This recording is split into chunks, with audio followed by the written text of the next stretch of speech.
Hello बच्चों, screen पर हमारे पास एक क्वेश्चन है जिसमें हमसे पूछता है कि इसमें किस बेंजीन रिंग पर इलेक्ट्रॉन डेंसिटी सबसे ज़्यादा होगी और किस पर कम, यानी डिक्रीजिंग ऑर्डर में अरेंज करने को कहता है।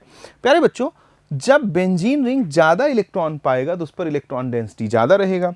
इसके लिए हमें कुछ चीज़ें सीखनी पड़ेंगी। जैसे प्यारे बच्चों, अगर हम यहाँ देखें तो ये हिस्सा रिंग के साथ क्या लगा रहा है, -m इफेक्ट लगा रहा है। ये देखा जाए तो ये रिंग के साथ क्या लगा रहा है, +m लगा रहा है और साथ साथ -i। बट -i की कोई वैल्यू नहीं रह जाती है +m के सामने, क्योंकि m is the dominant factor.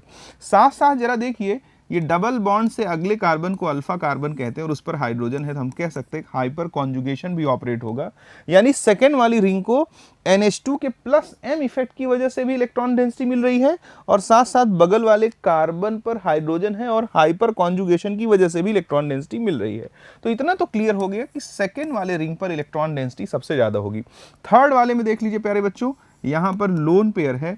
ये लोन पेयर दोनों के साथ इंगेज हो सकता है, ये इसके साथ भी रेजोनेंस में भी जा सकता है और ये इसके साथ भी रेजोनेंस में जा सकता है। यानी कुछ पॉसिबिलिटी तो है ना कि रिंग के पास जा सकता है। बट यहाँ जरा देखो, ये सिर्फ रिंग से लेगा, ये रिंग को कभी देगा नहीं। ये रिंग को दे भी सकता है और नहीं भी, बट एटलीस्ट लेगा नहीं। यानी कि ये जरा देखिए, रिंग के साथ +m और -i लगा रहा है और +m ये इधर भी लगा सकता है, इधर भी लगा सकता है। तो ध्यान पूर्वक समझिएगा, इस केस में सिर्फ रिंग से इलेक्ट्रॉन विड्रॉ हो रहे हैं, बट यहाँ पे दिया भी जा सकता है और जो विड्रॉ हो रहा है वो इंडक्टिव इफेक्ट से, वो उतना पावरफुल इफेक्ट नहीं है। तो हम कह सकते हैं कि सेकेंड के बाद थर्ड नंबर पर, क्योंकि यहां सप्लाई ज्यादा इसलिए इलेक्ट्रॉन डेंसिटी सबसे ज्यादा होगी। और उसके बाद प्यारे बच्चों क्या हो जाएगा, फर्स्ट।